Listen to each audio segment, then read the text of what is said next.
This story is titled, My Sister Stole and Shared. My vacation home key, my revenge humiliated her in front of everyone. Hey everyone, we're so close to hitting 25,000 subscribers. Let's make it happen together before the new year. Hit that subscribe button and be part of this amazing journey with me. Let's do this. Now let's start the video.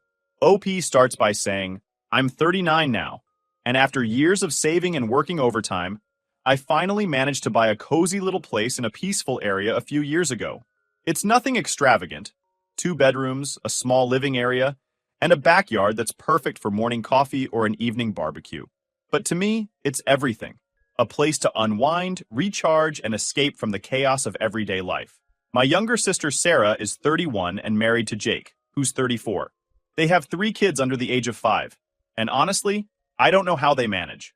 Financially, they're not doing great. Jake's job is unstable, and Sarah has been staying home to take care of the kids.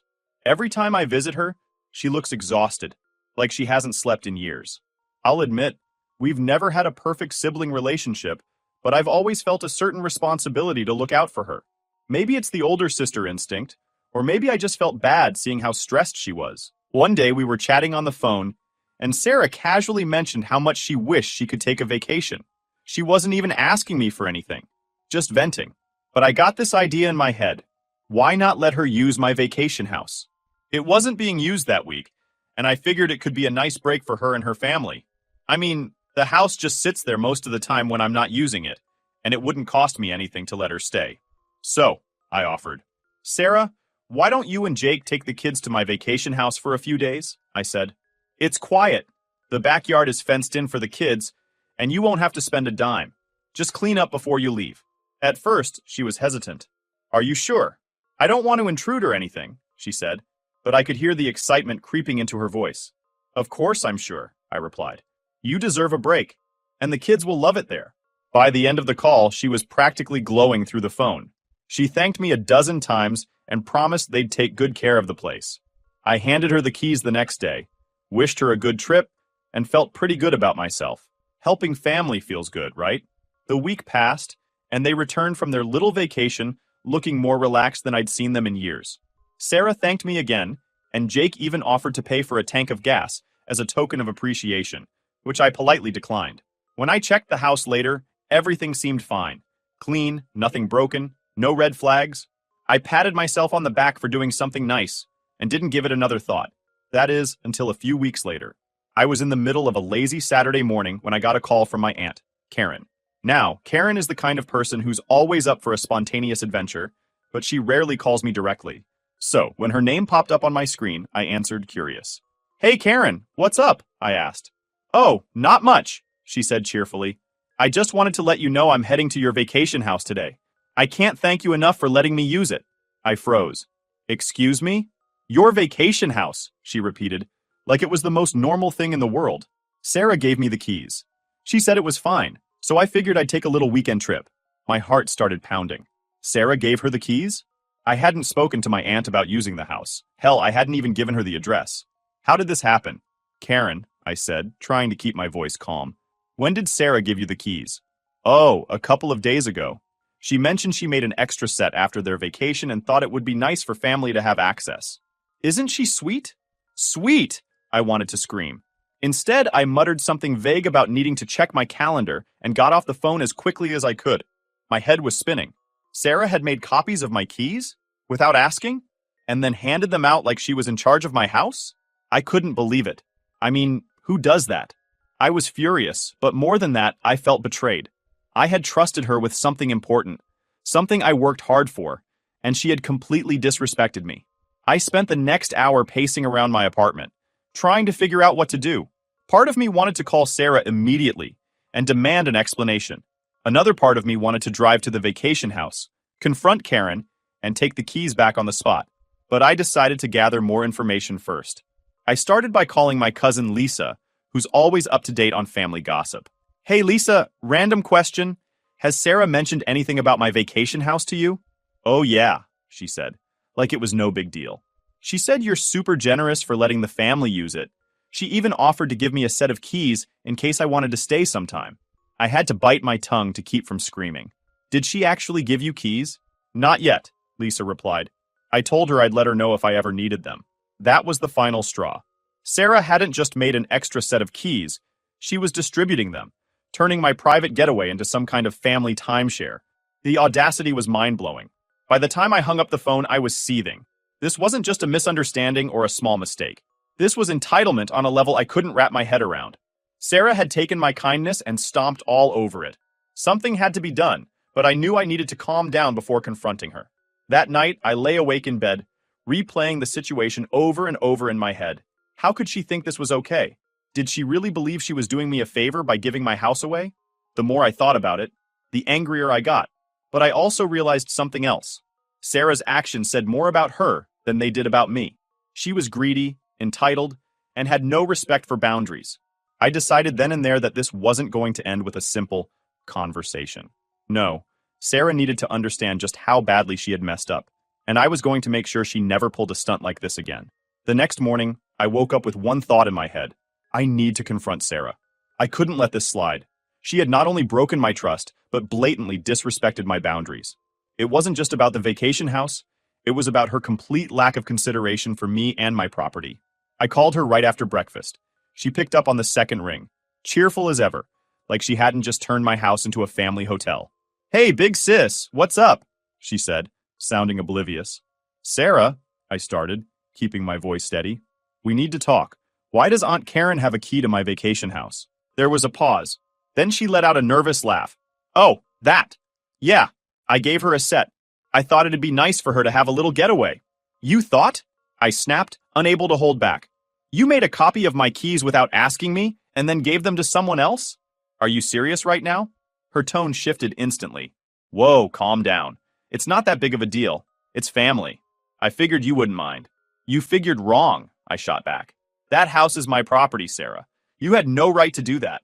She sighed dramatically, like I was the unreasonable one. I don't see what the problem is. It's not like we trashed the place. You've barely used it this year anyway. Why not let the family enjoy it? Because it's not a family house, I said, my voice rising. It's mine. I let you use it as a favor, not because you had any claim to it. Well, maybe if you weren't so stingy, this wouldn't be an issue, she snapped back. You act like you're better than everyone else just because you own something nice. That stopped me in my tracks. Stingy? Better than everyone else? I let her use the house for free. And this was how she repaid me? You know what, Sarah? I said, my voice icy. I'm done talking about this right now. But don't think for a second this conversation is over. I hung up before she could say anything else. My hands were shaking as I put my phone down. I couldn't believe the nerve of her. She not only refused to apologize, but doubled down, acting like I was the one in the wrong. It was infuriating. Over the next few days, I started hearing whispers from other family members. Apparently, Sarah had wasted no time telling her side of the story, framing me as the selfish older sister who wouldn't share her fancy house with the family. I even got a text from my cousin Lisa, who said Sarah had called me greedy and controlling. It wasn't just my reputation she was messing with. It was my peace of mind. I couldn't shake the thought of how many people had access to my house without my knowledge. Who else had she given the keys to? How many random relatives might decide to pop in unannounced? I decided to get some answers. I started calling around, casually asking a few family members if Sarah had mentioned anything about the vacation house. The responses I got were worse than I expected. Oh yeah, she said. You were fine with us using it whenever, one uncle told me. I haven't had a chance to go yet, but she gave me a copy of the keys just in case. She told me to let her know if I wanted to stay there, another cousin said. I didn't think to ask you because she made it sound like it was her idea. By the time I finished my calls, I was boiling with rage. Sarah hadn't just given away 1 or 2 sets of keys. She had turned my vacation house into a community timeshare. She had essentially stripped me of any control over my own property. And for what? To play the role of the generous sister? I needed to put a stop to this, but I also needed to make sure she learned her lesson. A simple confrontation wasn't going to cut it. If she wanted to act entitled, I was going to make sure it blew up in her face. The first step was taking back control of the house. I drove out there the next day and changed all the locks. It wasn't just about keeping Sarah and her key-wielding network out. It was about reclaiming my space. I wanted to feel safe in my own property again. As I stood in the driveway, holding the old locks in my hands, I couldn't help but feel a sense of relief. This was the first step toward fixing the mess Sarah had created. But it wasn't enough. She needed to face the consequences of her actions, and I was going to make sure of it. That night, I started planning. If Sarah was so comfortable stepping over boundaries, I'd use her greed and entitlement against her. I was done playing the nice older sister. It was time for her to see just how badly she had messed up, and to make sure everyone else saw it too. Changing the locks felt like a victory, but it wasn't enough. Sarah had humiliated me, disrespected my property, and tried to turn the family against me. I knew I couldn't let it end with just taking back control of the house. I needed to make her see how far she had crossed the line, and I needed everyone else to see it too. The first step was confronting her directly. Again. This time, I wasn't going to hold back. I called Sarah, and she picked up almost immediately. "Hey," she said, her tone already defensive. "Are you still mad about the stupid keys?" "Mad doesn't even cover it," I said, my voice steady but cold. "Sarah, I've changed the locks. No one is getting into that house without my permission ever again." There was a long pause on the other end. Then she laughed, but it was forced. "You really went and changed the locks? Don't you think that's a little extreme?" "Not even a little," I shot back. "You made copies of my keys without asking, handed them out to who knows how many people, and turned my vacation house into a free-for-all. You violated my trust, Sarah. Do you even realize how wrong that is?" "Violated your trust?" she repeated mockingly. "Oh, come on. You're making it sound like I robbed you or something.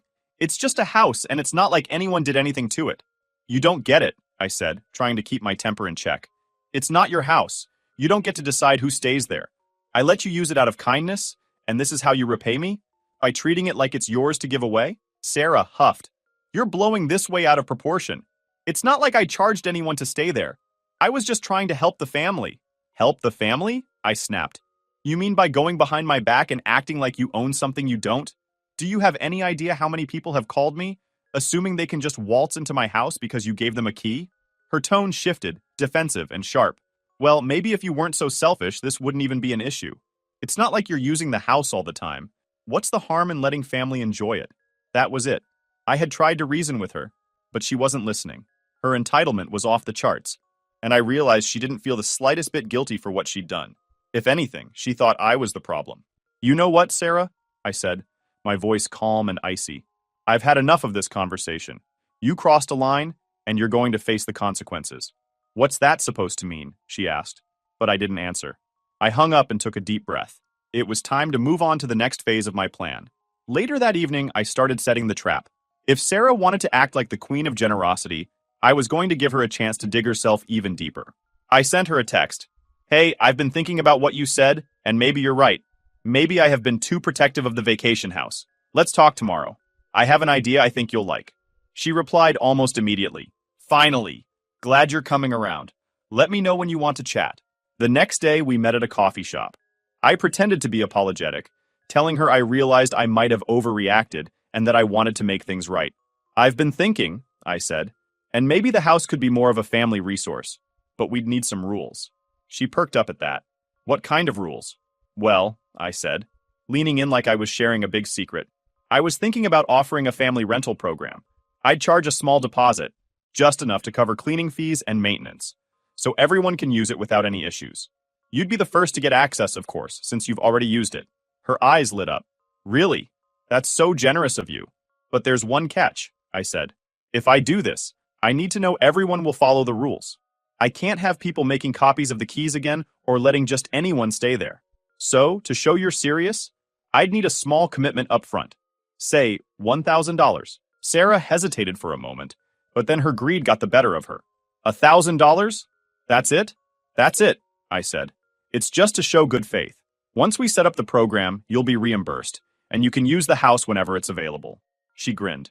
"Deal." I left that meeting feeling smug.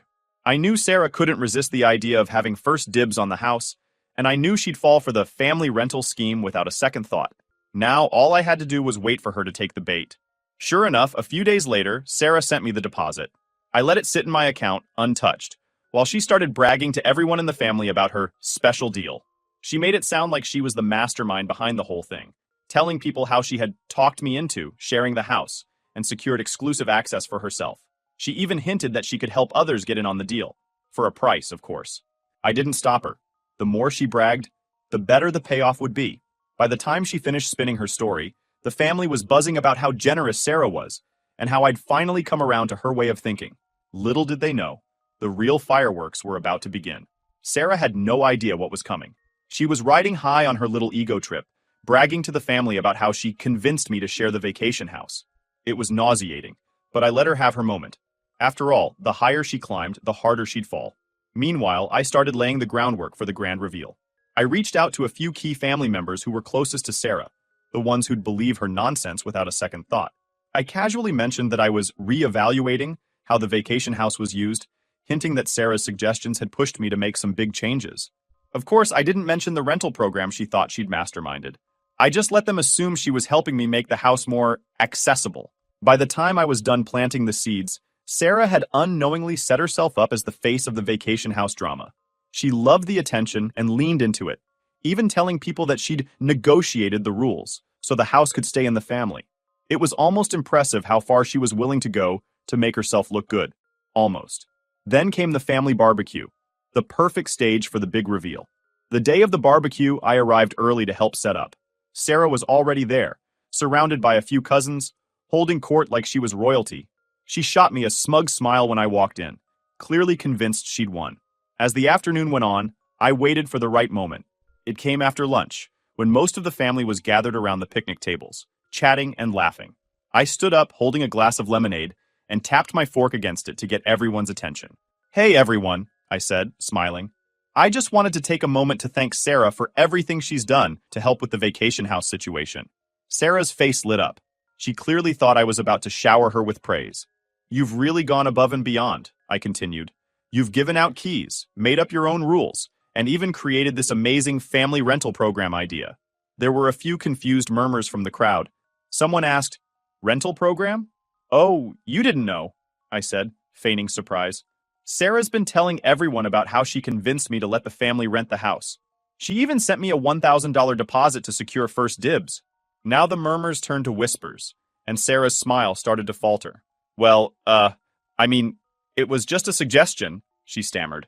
"Really? Because it seemed pretty official," I said, pulling out my phone. "Here's the deposit she sent me." I held up the payment receipt for everyone to see. Sarah's face turned bright red. "But the thing is," I continued, "there's no rental program. There never was. I just wanted to see how far Sarah would go to take control of something that doesn't belong to her. Turns out, $1,000 is the price of her dignity." The crowd went silent. Then the questions started flying. "She gave out keys without asking you? She paid $1,000 for nothing? What was she even thinking?" Sarah tried to defend herself, but it was useless. The more she talked, the worse she sounded. "I was just trying to help," she insisted. "I thought it was a good idea."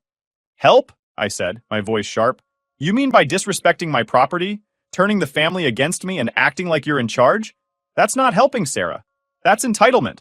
By now, she was practically shrinking in her seat, but I wasn't done. "And just so everyone knows," I added, turning to the rest of the family, "the vacation house is mine. It's not a family house, it's not a timeshare, and it's definitely not available for rent. If anyone wants to stay there, they can ask me directly. But as of now, no one who had an unauthorized key will ever step foot in it again." With that, I sat down and took a sip of my lemonade, letting the weight of my words sink in. The fallout was glorious. Sarah became the laughingstock of the family almost overnight. People started calling her Key Queen and joking about how she should start a property management business. One uncle even asked her, "So, do I get a refund on that rental program you were running?" She avoided me for the rest of the barbecue and left early, muttering something about not feeling well. But the damage was done. Her reputation was in tatters, and no one took her seriously anymore. As for the $1,000, I donated it to a local charity and sent her a receipt with a note that said, "Thanks for your contribution. The community appreciates your generosity." After the barbecue, Sarah went radio silent. No calls, no texts, not even the passive-aggressive Facebook posts she was known for. Honestly, I thought she'd take a few weeks to cool off and then try to spin the situation in her favor again. But this time, she had really outdone herself. The family wasn't just annoyed with her, they were laughing at her. And in our family, once you become the butt of the joke, it's hard to come back from it. The fallout from her little rental program fiasco was incredible. A few days after the barbecue, my cousin Lisa called me, practically crying with laughter. "Did you hear what Uncle Tom said?" she asked, barely able to get the words out. "He said he was thinking about hiring Sarah to manage his garage keys since she's clearly got a knack for it." I couldn't help but laugh. Apparently the jokes had been flying all week. Every family group chat had turned into a roast session, with Sarah as the main course. Someone even made a meme of her holding a giant key, captioned, "When you can't afford property, just take over someone else's." It didn't take long for Sarah to catch wind of it. She tried to play the victim, posting a long rant on Facebook about how families should support each other, and nobody appreciates how much she sacrifices. But the comments were brutal. One cousin replied, "You sacrificed $1,000 for nothing. That's on you, sis." Another added, "Maybe if you'd asked permission instead of acting like the house was yours, this wouldn't have happened." She eventually deleted the post, but by then, the damage was done. No one was buying her excuses, and she knew it. Meanwhile, I decided to add one final layer to the humiliation. I created a group email for the extended family and sent out a message titled, "Vacation House Update." It read, "Hi everyone. I just wanted to clear up any confusion about the vacation house. To avoid any future misunderstandings, I've implemented some new rules. The house is privately owned and maintained by me. It is not available for general family use. If you'd like to stay there, you'll need to request permission directly from me. No exceptions. Any unauthorized use of the house will result in permanent loss of access." Special thanks to Sarah for reminding me how important it is to set boundaries and maintain control over my property. Best, my name. The sarcasm wasn't lost on anyone. Within hours, my inbox was flooded with replies. Most were supportive, people saying they understood and respected my decision. A few couldn't resist poking fun at Sarah. One email read, "Guess I'll have to return the invisible keys Sarah gave me. Thanks for the heads up." Sarah, of course, was livid. She called me the day after the email went out, furious. "How could you do this to me?" she demanded. "You made me look like a fool." "You made yourself look like a fool, Sarah," I said calmly. "I just gave everyone the facts. If you're embarrassed, maybe you should think about why." "You're unbelievable," she hissed. "You've ruined my reputation." "Your reputation?" I shot back. "You mean the one where you take other people's property and act like it's yours? I think you did a fine job ruining that on your own." She hung up on me, but I didn't care.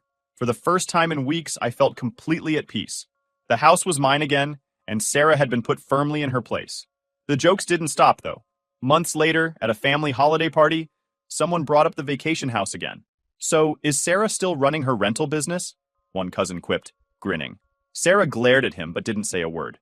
She'd learned the hard way that digging herself deeper only made things worse. The family may have forgiven her over time, but they never forgot. Every now and then, someone would slip in a subtle jab, and she'd just sit there, silently stewing. As for me, I don't think I've ever enjoyed a barbecue, holiday party, or casual family gathering more. Watching Sarah squirm every time someone mentioned the house was the sweetest kind of revenge. And the best part? I still own the house, the locks are secure, and no one even thinks about asking for a copy of the keys anymore. Lesson learned, never mess with someone's generosity. Sometimes the people who give the most have the sharpest claws when you cross the line.